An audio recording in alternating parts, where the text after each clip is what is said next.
by the people, for the people, and its growth is the growth of the common man of India. And I wish all the success to this movement under your guidance. அது ரொம்ப நாலஞ்சு அவர் செய்து கொண்டிருக்கார். 30 வருஷமாக இன்னைக்கு ஒரு விசேஷமான விழாவில் அது மக்களுக்கு காமிச்சிருக்காங்க. அதனால நாங்களும் வெற்றி அடையணும். இந்த அக்ஷய திருத்தியை நல்லா பொருள் சொல்லி நாங்கள் இரவு பிரார்த்திக்கிறோம். Thank you, Anna. He's come all the way from Bangalore to Texas.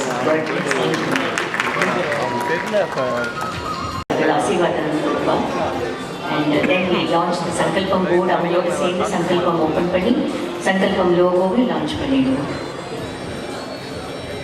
நம்ம சனாதன தர்மத்துக்கு ஆதாரமாக இருப்பதுங்கிறது வேதம். நம்ம வேத நெறி வைதிக மதம்னு சொல்றோம். உலகத்திலே மங்களம் நிறைந்திருக்க வேண்டும் என்றால் வேத கோஷம் ஒலித்து கொண்டே இருக்கணும். இங்க நிகழ்ச்சி ஆரம்பிக்கிறதுக்கு முன்னாடி அந்த வேத கோஷம் நாம கேட்டோம். அது இருக்கும் வரை உலகத்திலே எல்லா மங்களங்களும் இருக்கும். அந்த வேத கோஷத்தை காப்பாற்ற என்ன வழி? வேதத்தை புத்தகத்தில் எழுதுவதாலோ, சிடி போடுவதாலோ, யூடியூப்ல வேதத்தை ஏற்றுவதாலோ வேதத்தை காக்க முடியாது. வேத பாடசாலை, அந்த குருகுலம்ங்கிற சிஸ்டத்துல குழந்தைகள் வேதத்தை கற்பதால் மட்டும்தான் வேத நெறியை காக்க முடியும். குருகுலத்தில் வேத பாடசாலையில் வேதம் கற்பதை தவிர வேதத்தை காப்பதற்கு உலகத்துல வேறு வழியே கிடையாது. அப்போ அந்த வேத ரட்சணத்துக்காக எங்கெங்கெல்லாம் வேத பாடசாலைகள்ல கஷ்டப்படுறாளோ, அந்த குழந்தைகளுக்கு என்னென்ன தேவைகள் இருக்கிறதோ அதுக்கு சப்போர்ட் பண்ணணும்னு எவ்வளவு உயர்ந்த ஒரு நோக்கம். அந்த வேத பாடசாலையில் உள்ள குழந்தைகளுக்கு சப்போர்ட் பண்ணணுங்கிறது முதல் சங்கல்பம். இரண்டாவது சங்கல்பம், இந்த கலியுகத்துல நமக்கு தவம் புரிந்து இறைவனை காணக்கூடிய ஆற்றல் இருக்கா? அப்படிப்பட்ட ஆற்றல் உள்ள சில மகான்கள் இருக்கலாம். நம்ம எல்லாருக்கும் அப்படியே தவம் புரிந்து நமக்கு பகவான் கண் முன்னே காட்சி தரக்கூடிய ஆற்றல்ங்கிறது நமக்கு அது இல்லை. இந்த கலியுகத்துல பிரசித்தமான பகவானுடைய அவதாரங்கள் கிடையாது. இந்த கலியுகத்தில் நாம் இறைவனை அனுபவிக்கணும்னா திருக்கோவில்ல அர்ச்சாவதாரம்னு கோவிலுக்கு போற பாருங்க. டெம்பிள் சிஸ்டம்ங்கிறது ரொம்ப ரொம்ப ரொம்ப ரொம்ப முக்கியம். இன்னைக்கு அந்த கோவிலுக்கு போகும் பழக்கம் குறைவதனால்தான் எத்தனையோ டைவர்ஷன் வருது. அந்த நாளில் பாருங்கள், நம்ம பாரம்பரியத்துல ஒரு ஊருன்னா அந்த கோவிலை சுற்றி தான் ஊரினுடைய மொத்த எக்கானமி இருக்கும். Temple should be the center of the place, center of the city. அதை சுற்றி மற்றதெல்லாம் இயங்கி வந்தா எல்லாம் ப்ராப்பரா இருக்கும். கோவில்ல தான் அந்த காலத்தில் பாடம் எடுப்பார்கள். கலை, நாட்டியம் அத்தனையும் கோவில் தான் அதற்கெல்லாம் ஆதாரமாக இருக்கும். ஒரு ஈவன் ஒரு எலெக்ஷன் தேர்தல்னா கூட குடவோலை முறை என்றால் கோவிலை வைத்து தான் அதை நடத்துவார்கள். திருக்கோவிலுக்கு அவ்வளவு முக்கியத்துவங்கள் இருந்தன. அந்த கோவில்ல கட்டப்படக்கூடிய அர்ச்சகர்களுக்கு அடிப்படை தேவைகள் என்னென்ன வேண்டுமோ அந்த அடிப்படை தேவைகளை எல்லாம் நாம செய்து கொடுக்க வேண்டும்ங்கிறது இரண்டாவது சங்கல்பம். சங்கல்பம் நம்பர் 2, திருக்கோவில்ல கட்டப்படும் அர்ச்சகர்களுக்கான உதவி. சங்கல்பம் நம்பர் 3, பசுமாடு, கோமாதா என்று நாம் கொண்டாடுகிறோம். மகாபாரதத்திலே வியாசரே பசுமாட்டினுடைய பெருமையை அவ்வளவு சிறப்பாக சொல்லியிருக்கார். பசுமாட்டினுடைய பின்பகுதியில சாட்சாத் மகாலட்சுமியே வசிக்கிறாள் என்ற வரலாறும் மகாபாரதத்துல அனுசாசன பருவத்துல பார்க்கிறோம். அப்ப அந்த கோ சம்ரட்சணத்துக்கு, பசுமாடுகளை பராமரிக்க நம்மால் என்ற காரியங்கள் செய்யணும் இல்லையா? நிறைய கோசாலைகள் இருக்கின்றன. ஆனா அந்த கோசாலைகள் அனைத்துக்கும் சேர்த்து ஒரு குடைக்கு கீழே கொண்டு வர மாதிரி ஒரு சிஸ்டம். இப்ப இங்க ஒரு கோசாலையில ஒரு கோமாதாக்கு ஏதோ ஒரு ப்ராப்ளம், இன்னொரு இடத்துக்கு அந்த கோமாதாவை ஷிஃப்ட் பண்ணணும், எழுந்தருள பண்ணணும், ஏதோ ஒன்று தேவைன்னா அதுக்கு எல்லா கோசாலைகளையும் ரெஜிஸ்டர் பண்ணி அதை ஒரு குடை கீழ் கொண்டு வர வேண்டும்ங்கிறது மூணாவது சங்கல்பம்.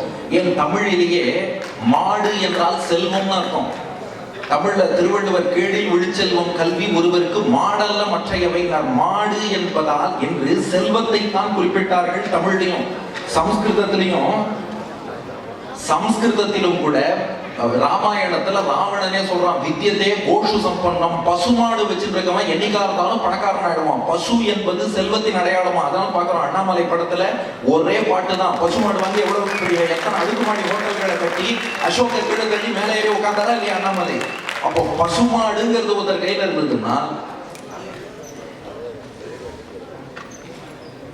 பசுமாடு என்பது செல்வத்துக்கு அடையாளமாக இருப்பது. ஏன்னா அவர் சூப்பர் ஸ்டாரே பாடியிருக்காரு, புல்லு கொடுத்தா பால் கொடுக்கும், ஒன்னால முடியாது தம்பி, பாதி புள்ள பிறக்குதப்பா பசுதார தாய்ப்பால் நம்பின்னு. அந்த பசுவினுடைய அந்த பால் அதுதானே எத்தனை பேருக்கு உணவளிக்கிறது. ஏன் ஒரு யாக யஜ்ஞம்னாலும் பசுவிலிருந்து வரக்கூடிய பஞ்சகவ்யம்ங்கிற பொருள். அந்த பசுமாடு வைதிக தர்மத்துக்கு ரொம்ப முக்கியம். அதற்காக கோசாலைகளை எல்லாம் ஒன்றிணைத்து அதை ஒரு குடைக்கீழ் கொண்டு வந்து பசுமாடுகளை பராமரிப்பது மூன்றாவது சங்கல்பம். நாலாவது சங்கல்பம், நீங்க பாருங்க, இந்த நெகட்டிவிட்டிங்கிறது நிறைய போயிட்டு இருக்கு. அங்கங்க பாருங்க, நீங்க எதா இருந்தாலும் பார்த்தா யாரா இருந்தாலும் டிப்ரெஷன்லயே இருக்கா, விசாரிக்கும் போதே சௌக்கியமானு கேட்க மாட்டேங்கிறா. உனக்கு டயபெட்டிஸ் இருக்கா, ஹைப்பர் டென்ஷன் இருக்கா, வியாதியை தான் சொல்லி விசாரிச்சுட்டு இருக்கோம். அவங்க எல்லாம் பார்த்தாலே ஏதோ பறி கொடுத்த மாதிரி ஒரு லுக்லயே இருக்கும். அதுக்கு காரணம் என்னன்னா, பாசிட்டிவிட்டிங்கிறது குறைஞ்சிட்டே இருக்கு, எல்லா நெகட்டிவிட்டியும் ஜாஸ்தியா இருக்கு.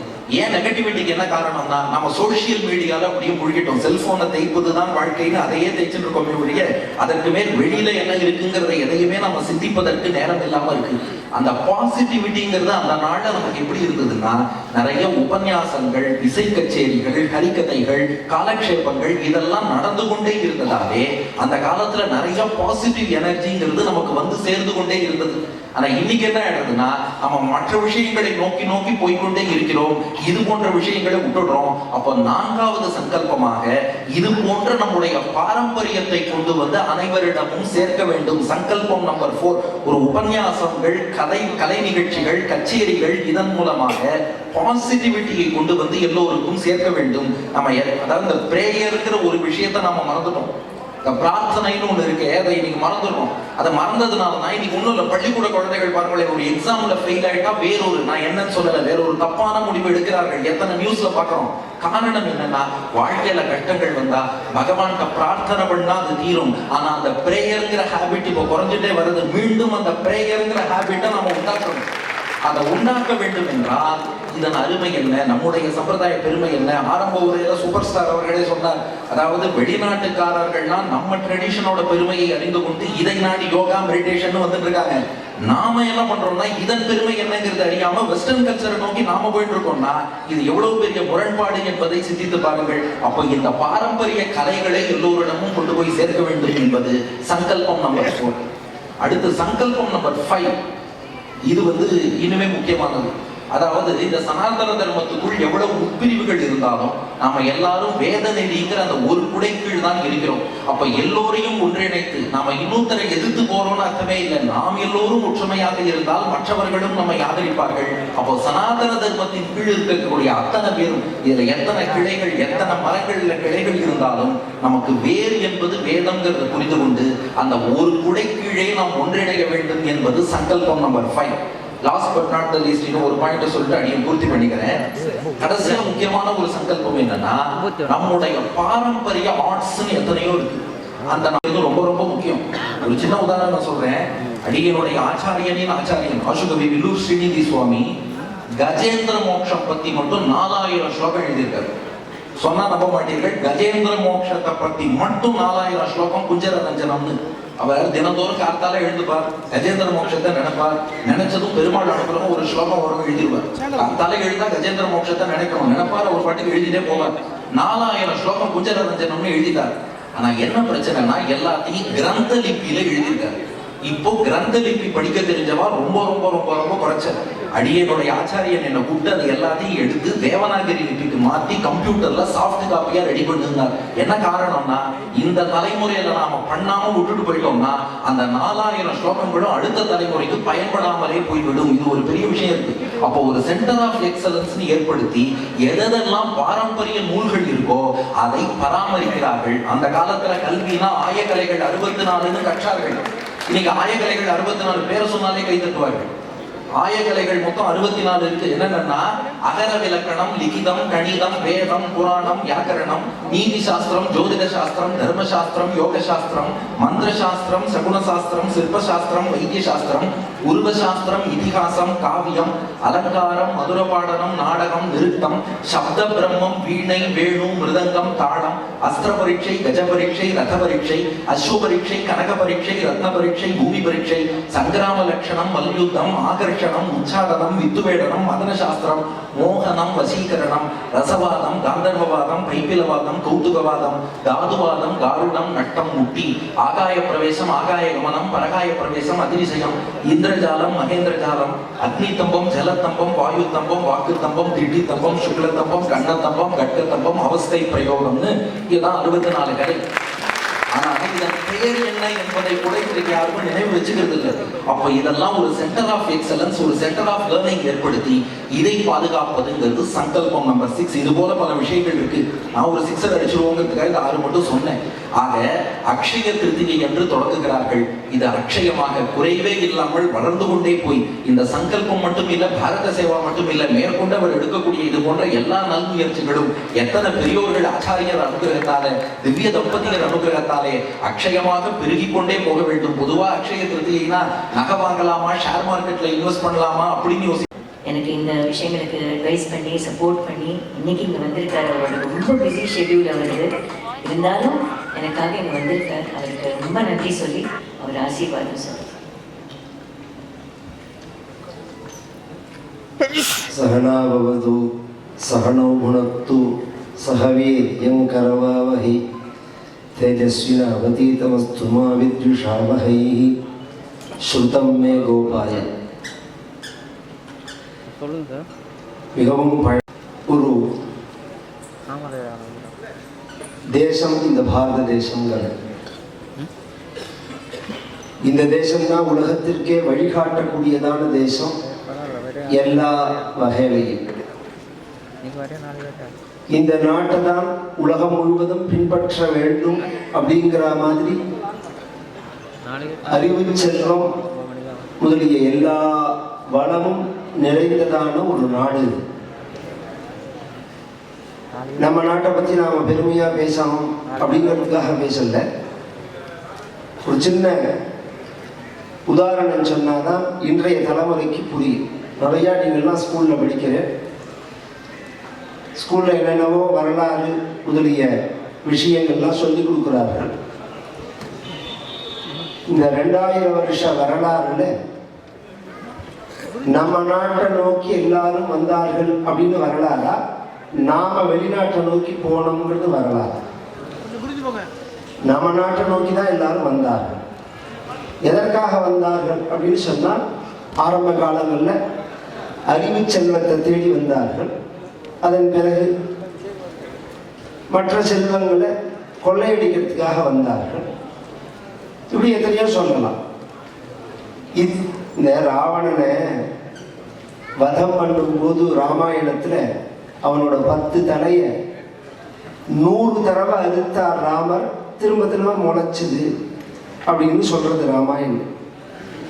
அது மாதிரி எத்தனை பேர் எத்தனை தடவை அழிச்சாலும் திரும்ப திரும்ப புனருத்தாரணமாக கூடியதான தர்மம் இந்த சனாதன தர்மங்கள். நீங்க அழிச்சிட முடியாது. பொதுவா சனாதன தர்மம் அப்படிங்கிற சப்தமே வாயில வராது. சனாதானம்ங்கிறான். தர்மம் சனாதனம்னா பழமையானதுன்னு அர்த்தம். தர்மம் அப்படின்னா ஸ்வபாவம்னு அர்த்தம். ஸ்வபாவம் அப்படிங்கிறது மனிதர்களுடைய ஸ்வபாவம். ஒரு பசுவோட சுபாவம் பால் கொடுக்கிறது, பாம்போட சுபாவம் கொத்தறது.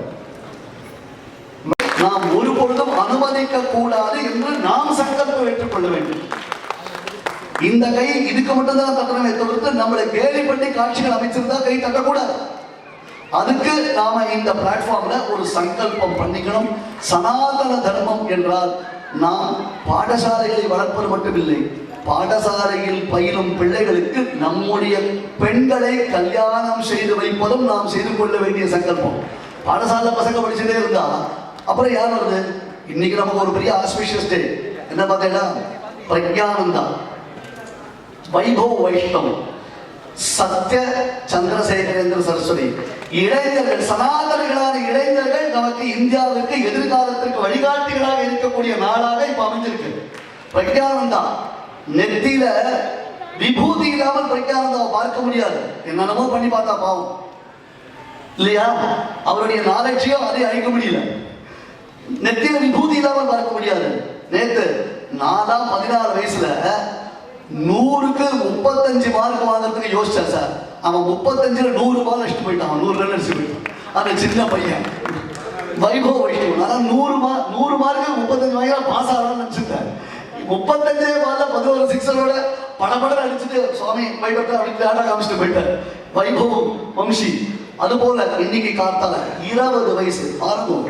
20 வயசுல எப்படி ஒரு வைராக்கியம் இருக்கணும். அம்மா அந்த சகோதரி அவெல்லாம் பக்கத்தில் நிற்கிறா. எந்த சலனமும் இல்லாமல் சத்ய சந்திரசேகரேந்திர சரஸ்வதி இன்னைக்கு காத்தால துறவு ஏற்றிருக்க. இதெல்லாம் நமக்கு வழிகாட்டு. இவாதான் ரோல் மாடல், இவாதான் நமக்கு இன்ஸ்பிரேஷன். நம்ம பிள்ளைகளுக்கு இவாளை காண்பிச்சு வளர்க்கணும். நம்ம பிள்ளைகளுக்கு இவாளை காண்பித்து வளர்க்கணும். அது ஒரு சங்கல்பமாக அமைய வேண்டும் என்பதாக அரும்பாடுபட்டு திருமதி லதா ரஜினிகாந்த் எங்களை தான் ஃபாலோ பண்ணுறதே பெரிய கஷ்டம். நாங்கள் வந்து எங்களுக்கு பிடிக்கிறது சொல்லுவோம், மற்றபடி மற்ற விஷயத்துல சொல்ல. இன்னைக்கு அவளை ஃபாலோ பண்ணுனா இன்ஸ்டாவில் இருக்காரா ஃபேஸ்புக்கில் இருக்காரான்னு கேட்கலாம்.